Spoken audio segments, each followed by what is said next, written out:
ನಮಸ್ಕಾರ ಸ್ನೇಹಿತರೆ. ಸೌತಡ್ಕ ಗಣಪತಿ ಇಲ್ಲಿನ ಗಂಟೆಯ ಮಹಿಮೆಯನ್ನು ಗೊತ್ತಾ?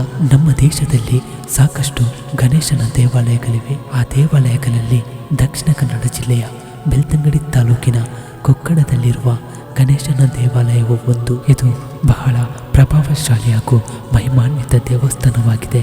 ಅದುವೇ ಸೌತಡ್ಕ ಮಹಾಗಣಪತಿ ದೇವಸ್ಥಾನ. ಇದೊಂದು ಪವಿತ್ರ ಧಾರ್ಮಿಕ ಸ್ಥಳದ ಜೊತೆಗೆ ಪ್ರವಾಸಿ ತಾಣವೂ ಆಗಿದೆ. ಗೋಪಾಲಕರಿಗೆ ಕಾಡಿನಲ್ಲಿ ಒಂದು ಕಲ್ಲಿನ ಗಣಪತಿ ವಿಗ್ರಹ ಸಿಗುತ್ತದೆ.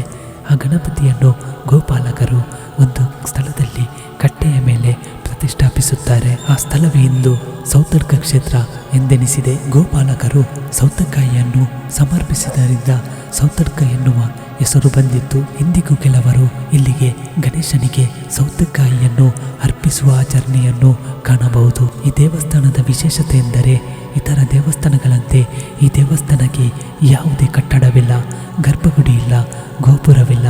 ಬದಲಾಗಿ ಇದೊಂದು ಬಯಲು ಗಣಪತಿ, ತೆರೆದ ಸ್ಥಳದಲ್ಲಿರುವ ಗಣಪತಿ.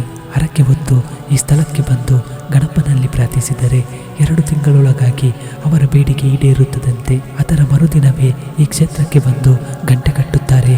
ಹಾಗಾಗಿ ಇಲ್ಲಿ ಸಾವಿರಾರು ಗಂಟೆಗಳನ್ನು ಕಾಣಬಹುದು. ವಿದ್ಯೆ ಕರುಣಿಸುವುದವರಿಗೆ ವಿದ್ಯೆ ಪ್ರಾಪ್ತಿಯಾಗುತ್ತದೆ. ಹಣದ ಸಮಸ್ಯೆ ಇದ್ದರೆ ಅದು ದೂರವಾಗುತ್ತದಂತೆ. ದಂಪತಿಗಳಿಗೆ ಸಂತಾನ ಭಾಗ್ಯ ದೊರೆಯುತ್ತದೆ ಎನ್ನಲಾಗುತ್ತದೆ. ಮಕ್ಕಳನ್ನು ಅನ್ನಪ್ರಾಶನಕ್ಕೂ ಇಲ್ಲಿಗೆ ಕರೆತರುತ್ತಾರೆ. ಅಪ್ಪ ಕಜ್ಜಾಯ, ಪಂಚ ಕಜ್ಜಾಯ, ರಂಗಪೂಜೆ, ಮೂಡಪ್ಪ ಸೇವೆ ಈ ಕ್ಷೇತ್ರದಲ್ಲಿ ನಡೆಯುವ ಸೇವೆಗಳಾಗಿವೆ. ಗೋಶಾಲೆಗಳು ಇವೆ. 150ರಿಂದ 200 ಗೋಗಳು ಇಲ್ಲಿವೆ. ಯಾವುದೇ ಬೆಲ್ಲ, ಅವಲಕ್ಕಿ ಇಲ್ಲಿನ ದೇವರಿಗೆ ನೈವೇದ್ಯ. ದಿನದ 24 ಗಂಟೆಯೂ ತೆರೆದಿರುತ್ತದೆ ಈ ಕ್ಷೇತ್ರ. ಸಂಕಷ್ಟಿ ದಿನ ಹಾಗೂ ಚೌತಿ ಸಂದರ್ಭದಲ್ಲಿ ಸಾವಿರಾರು ಭಕ್ತರು ಇಲ್ಲಿಗೆ ಬರುತ್ತಾರೆ. ಇಲ್ಲಿಯ ಗಣೇಶನಿಗೆ ಬಹಳ ಕಾರ್ಣಿಕವಿದ್ದು ಭಕ್ತರಿಗೆಲ್ಲರಿಗೂ ಒಳ್ಳೆಯದೇ ಆಗಿದೆ ಎನ್ನುವುದು ಇಲ್ಲಿನ ಭಕ್ತರ ಅನಿಸಿಕೆ. ಧರ್ಮಸ್ಥಳದಿಂದ 26 ಕಿಲೋಮೀಟರ್ ದೂರದಲ್ಲಿದೆ ಸೌತಡ್ಕ. ಧರ್ಮಸ್ಥಳಕ್ಕೆ ಹೋಗೋ ಬಸ್ಸುಗಳು ಸೌತಡ್ಕಕ್ಕೆ ಹೋಗುತ್ತದೆ. ಸುಬ್ರಹ್ಮಣ್ಯದಿಂದ 45 ಕಿಲೋಮೀಟರ್, ಮಂಗಳೂರಿನಿಂದ 82 ಕಿಲೋಮೀಟರ್ ಮತ್ತು ಕೊಕ್ಕಡದಿಂದ 2 ಕಿಲೋಮೀಟರ್ ದೂರದಲ್ಲಿದೆ. ಬೆಂಗಳೂರಿನಿಂದ ಸೌತಡ್ಕವನ್ನು ನೆಲ್ಯಾಡಿ ಮತ್ತು ಧರ್ಮಸ್ಥಳದ ನಡುವೆ ರಸ್ತೆಯ ಮೂಲಕ ಪ್ರವೇಶಿಸಬಹುದು. ಈ ದೇವಸ್ಥಾನದ ಬಗ್ಗೆ ಇನ್ನಷ್ಟು ಮಾಹಿತಿಯನ್ನು ತಿಳಿಯಬೇಕಾದರೆ ನಮ್ಮ ಚಾನಲನ್ನು ಸಬ್ಸ್ಕ್ರೈಬ್ ಮಾಡಿ.